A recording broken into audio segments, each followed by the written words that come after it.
Hey everyone and welcome to my very first commentated game. So yeah, I've got mostly, well, with the absence of replays right now, I can't really do commentated replays, of course. So I haven't done a lot of commentated games, first because I haven't got a lot of time right now, and also because the lack of replay system doesn't really allow me to do so. It's not really easy to commentate live games because you can't speed them up. Some of them are pretty long. And for the most part, of course I stay fixed with my point of view, so it's quite annoying to commentate only on my point of view. Sometimes it's a bit slow, nothing really happens. But hell, this game is pretty short, so I decided to commentate it just because I know you guys generally like when I commentate and not just give you some raw gameplay. So this is a 4v4 game. It's 4 LVA members against 4 pickups. This is what I think is the remake of Hamburger Hill. We've got clearly the big mountain, the big hills, big hills in the middle of the map. The only big difference is that there is a bit more cities, and the forests have been, for the most part, removed. So it's a much more balanced map. Before it was a very infantry heavy map. I didn't really like it. This one is really better. I mean, it's a lot of relief, a lot of cities, some forest, and a lot of plains also, so it's really balanced, really nice. So I'm playing here with the French deck. With in the infantry section, Legionnaires, Chasseurs, Sapeurs, ITGM F2. Really nice infantry. The only lacking one I feel is the anti-air infantry. Here we can see we've got nice thing with WAB is that you can see the infantry and the transport below it. You can see the stats if you wish. And one thing that has been added also when you saw here with the Sapeur is that you can put them in a VLRA transport, just like this one. Which means that in European escalation, one of the big complaints was that you couldn't call in infantry on their own. Honestly, it was kind of a crappy complaint, because what would you do with infantry on their own if the spawn point was like miles away of a city or a forest? The only good thing is that it will save you points. So they did some sort of a compromise here. You can still only recruit infantry with transports, but you have some infantry units with very cheap transports, like the VLRA here, or the other trucks in other nations. This truck in particular is a non-armored truck, no armor, no weapons. It's got only 3 HPs, and it costs only 1 point. So it's basically as if you called in only the infantry, but it still has transports. So it's pretty nice. Only thing is, of course, basically any weapon one-shots the truck, so you better be careful. But it's pretty nice. So here's the strategy. I'm on the right side with my French deck, supported by Redziki, who I think has the Norwegian deck. He's going for the middle of the map. I'm going for the city just on the right here to defend our right flank and try to push a bit later. And we've got Delta and Diana on the left side, what we see on the minimap here, going for the left and the north of the map. So I'm infantry heavy right now. I'm gonna control the city. I've got 4 Legionnaires. I've got 2 ATGM F2. I've got a few anti-air with the VDAA, which is a anti-air autocannon. I've got some Roland, which are SAMs, and some supply vehicles, which will be positioned in the middle of the city to supply all my ATGM and infantry squads. So that's it. Basically, the start of the game is taking position in this Mike sector here, and make sure the enemy can't push in. So this city is a bit, it's just under the hill right there. So I put my ATGM just here because I feel the tanks usually come by the north here, so I can one-shot tanks that just appear above the hill. Unfortunately, that means that I can't really benefit from my long range, but hell, I just decided to put them there anyway. And if I need to, I'll put some more on the right side if the menace comes from the right. I've got also 2 recon units, the AMX 1390, one on the right side over there and one on the north going on the hill. These are quite nice recons, I must say. I just discovered them in the beta. They are new units for the French. They are pretty good. They are, well, as usual, quite fast but lightly armored. Okay recon. But the good thing with them is that they have a an awesome rate of fire. It's a 19 rate per minute, 19 shots per minute with a normal cannon. It's quite nice. Well, it's still only AP8, but it's pretty awesome. So right now we've got the packed players coming and pushing on our right flank here. The BMPTs are moving in. These units are really strong. It's like 15 armor in the front if they haven't changed from the first beta. I haven't checked since, but it's 15 armor in the front. They have awesome weaponry, and they just tore down a few of my transport that I put in the forest over there. So I'm gonna call in a few tanks, a couple of heavy tanks here. AMX-40. It's French heavy tanks, so of course the armor isn't that great, but it's still a heavy tank nonetheless with a pretty good AP and precision. Then you can see the rate of fire of the AMX-13. Pretty nice. Even if I can shoot only 2 times because I lose my line of sight. BMPT autocannon and some grenade launcher, I think. BRM-1. This is a really big offensive on the right side. They have vehicles, they have anti-air, they have tanks. Yeah, tanks coming over there. It's gonna be really tough. My AMX-40 coming in, trying to destroy the recon over there. And the BMPs that are tearing all the units of my Norwegian friend here, of Red Ziki. The Leopards 1A and O, I believe, 1A1 and O are getting killed, and 2 ATEUs are coming in. This is a Soviet deck, as you might have guessed by now. Sturm killed. The Soviet deck is really strong with its tanks. It's got available tanks. It's got 8 TATBV and 40 ATUs. It's a huge amount of heavy tanks, and added to that, it's got 24 T64Bs, I think, which is quite nice. I mean, the TATUs and TATBVs are monstrous tanks. When you look at the Challenger 1, for instance, we have the deck. It's 18 armor in the front. The TATU has 20. Hopefully, my ATGM Milo F2 has 24 or 26. I don't remember. I think it's 24 AP, so that's pretty nice. But it's one of the rare ATGMs, ground ATGMs that are that strong. We have the TOW 2, which have like 26 maybe AP, and of course the airplanes with some have 30 AP that can totally wreck even the heaviest of tanks, which is pretty awesome. So the thing I want to talk about also is the deck system here. The fact that we have locked decks is pretty nice. I mean, usually in new plane escalation, what happens is that the packed guy in front of you charges with TATs, TATBV, TATU, and usually what happens is that, well, you don't really panic, you just recruit your own heavy tanks, Leopard 2A4, Challenger 1, and try and a duel, and that's usually what you see in the games. And I believe that if we had started with the deck creation, we would all have, like, Leopard 2, TATU in our decks. What is nice with this fixed deck is that you can realize that it's pretty nice to not play with that much heavy tanks. When I see TATUs with a French or Swedish or any deck, a NATO deck actually, you start quite panicking because you don't have that much heavy tanks to face him. But that pushes players to play a bit smarter, to try to go around the TATU, to try to position ATGMs in the right way, to try to send in air units, because air units can totally wreck heavy tanks like the TATUs.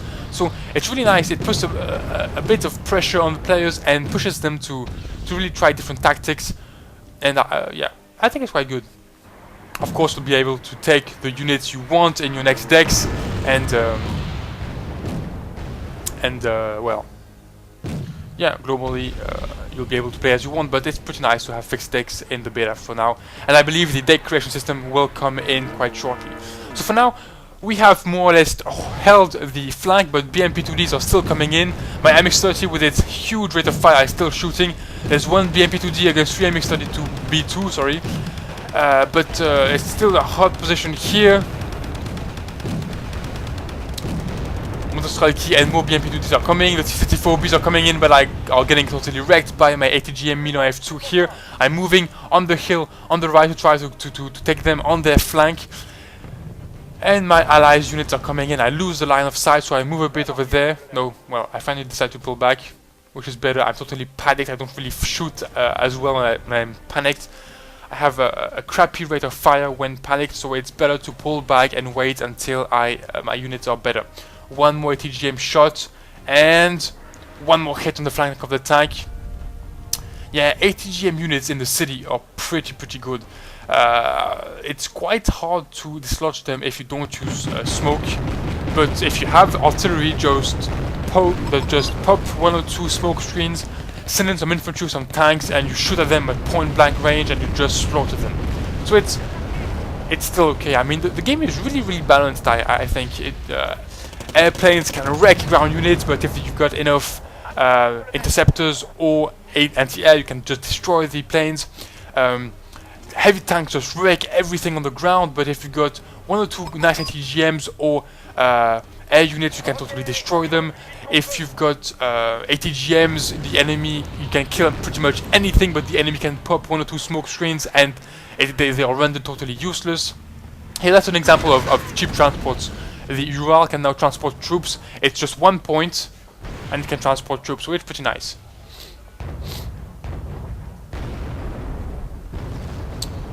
And what else? Well, the artillery units also have been rebalanced. I think that they are pretty good. A lot of people complain that they feel a bit arcadey. The artillery units fire at a impressive rate. It depends really on the artillery. It can go from 1 to 8 shells per salvo. 1 being the American artillery. Don't remember its name. It was in the first beta. Not available right now. And the 8 shots per salvo is the MSTA 5 or S, I never know. The Russian artillery, which is pretty good. Then you've got other artillery units that fire from 1 to 8 shells. The rate of fire is well, depends on the units. Over here, I'm trying to take the THU at point blank range, but 3 THUs versus all that tanks, they just destroy us. I'm sending in a bit of mortar fire here to try to panic them as much as I can. But it doesn't help. My tanks are panicked. The Mi-28 just behind just support the THUs were totally destroyed here. It was a really bad offensive from our part, or counter-offensive, I should say.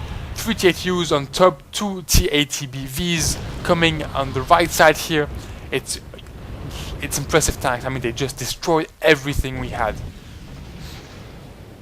Hopefully we'll call in some planes and they will help us destroy the tanks.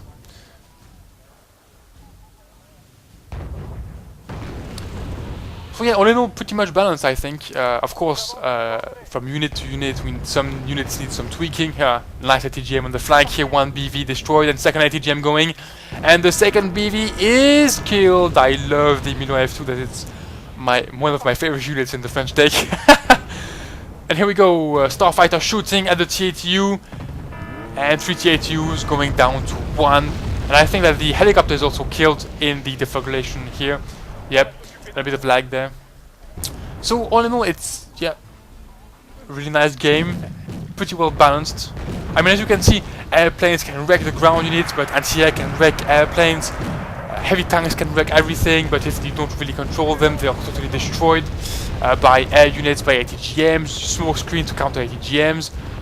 Artillery isn't OP. It feels maybe a bit more arcadey, a bit less realistic, but it's really nice. They are really efficient now, but not totally they don't destroy everything as they could do sometimes in Wargame Open Escalation. MLRS units, as you may have seen in my 4v4 East German gameplay video, they are pretty awesome, also pretty awesome to play, but unlike in European Escalation, you can't snipe units anymore. I had 4 BM-21s, they wreak havoc on an entire area. You'll see at around the end of the video, you can see them just stun a huge amount of transports that were trying to rush us. Pretty awesome, but against lone units, they don't do shit. It's totally useless. 2 Sturms versus 4 AMX-40. I kill 1 Sturm, they kill 1 tank, and oh man, I missed the second one. Hopefully they are panicked and my tank fires quite well, so I hit the second Sturm, and that's pretty much it. But they still killed 1 AMX-40, so it's pretty balanced. 110 points of ATGM killed for 100 points of tanks killed. Another good thing is that mostly the transports, when they kill them, the infantry inside are killed. ATGM shooting mortar at them. They hit my MX-40. Hopefully it's Concourse. Concourse are pretty bad. They are only like 10 AP. But they still kill my MX-40. Mortars coming in. I hope I'm gonna kill some of them. No, not much. I think I just missed. Oh yeah, a bit of HP is killed there. Bit of a weird shot there on the MX-40. I'm not sure what does that. Every time I see it, I tell myself I'm gonna check what that is, if it's a bug or if it's a special weapon like a grenade launcher. But I never take the time to check. I always forget. Little ME9 here. I think I'm gonna send a plane. Yeah, Mirage 2000C coming in. And the ME9 is killed. The bug behind is trying to shoot me, but it doesn't hit me. Well, that's actually something you guys need to know is that shooting air units doesn't only depend on the accuracy of your anti-air units, because bugs are pretty good. Well, this is my allies. We got Sweden and the other one I don't really know. Yeah, the anti-air capabilities depends on the accuracy of the anti-air, of course, but also of the electronic countermeasures or ECMs of your air units. So the Mirage 2000C, for instance, has exceptional ECMs, so it's pretty hard to kill it with anti-air units, even, well, with missiles actually. If you've got autocannon units, I don't believe they are affected. So it's pretty hard to kill like F-15s or Mirage units. Pretty much all the well, I think all the recent planes, of course, all the modern planes. And here we go, more planes coming in. Su-27 to catch one of our planes. It's an interceptor plane, and the F-35 no, it goes out just in time. Lucky F-35. So right now we are dominating the game. It's 5,000 versus 3,000. And we have stopped the Russian attack on our right flank and trying to counter-attack right now. I've got one AMX-40 left on the front line. Other than that, I've got only mortars and anti-air units. And unfortunately, one T-80BV comes in. So I need to call in some... my AMX Hottok are arriving. I hope there'll be enough to stop the BV. It's gonna be pretty hard. Let's see how it turns out. On the north of there, my ally Redzik is just pushing in the sector. The commander is either dead or pushed back. The T-80BV has been missed. 2 more ATGMs are shot. And 1 hit. So visually the ATGMs are much better than the first game. The reason for that is, well, first the visuals have been reworked, and also the chance of hitting mechanic has been changed. In European escalation, during the flight of the missile, there would regularly be more tests, more like throwing dice, to see if the ATGM would hit. So regularly you would see it going on the right, on the left, up, down, just because of course the game would recalculate its chances of hitting or not. In Airland Battle here, there is only one. Well, that's what I've been told. There is only one. Well, dice throwing mechanic, and so at the launch of the ATGM, so the game knows when the missile is launched if it will hit or not. So that means that the animation then can be a straight line shot, which is much more realistic and much more well, visually much better in the game. That's pretty nice. They've changed a lot of mechanics. They've changed the veterancy system, they've changed the ATGM, they've changed the artillery, pretty much everything actually, which is pretty nice. Globally, Airland Battle is, in my opinion, from what I've seen, what I've played, is in my opinion better in every way than European Escalation. I know that some people disagree on some points, like the artillery, but I honestly think it's a really good game and a very good improvement over Airland Battle. The sounds are better, they are more diverse. I mean, before we had like one tank sound, one everything but tank sound. It was like tack tack tack tack tack. It was so boring. Now it's really good. So I'm pretty happy. I'm really impressed and happy with what the Fusion system has done. The maps are a bit better also. I feel the point distribution is a bit better. I kind of like the high point system. Some people say, yeah, it's arcadey. We've got the high points mean you don't care losing units, you can just replace them. I totally disagree with this. I mean, I believe the high point system allows for a more dynamic game because you can recruit more units and quicker. Imagine in this game if we didn't have high points, I would have been stuck on my end because I would have waited a huge amount of time just to have a balanced force. Because you need a balanced force, if not you get wrecked by air or tanks. So I would have needed like 10 minutes to acquire points to recruit tanks, anti-air, ATGMs, recon. It would have been boring. Now with the high income, I can make a pretty balanced army quite quickly. And honestly, the complaint that it just pushes player to rush and lose units and replace them is, in my opinion, unfounded. Because for two reasons. Well, no, for one major reason is because the availability of the units have just been toned down compared to European escalation. So losing units means that if the game is balanced, in the end of the game, well, you'll just be out of units and you'll be totally wrecked by the opposing force. So I think it outbalances this. So that's it. 8,000 to 2,000, or to, I don't remember, 4,000 maybe. Pretty nice game. Thanks for watching. I hope you guys liked it, and see you next time. Hopefully with a replay system.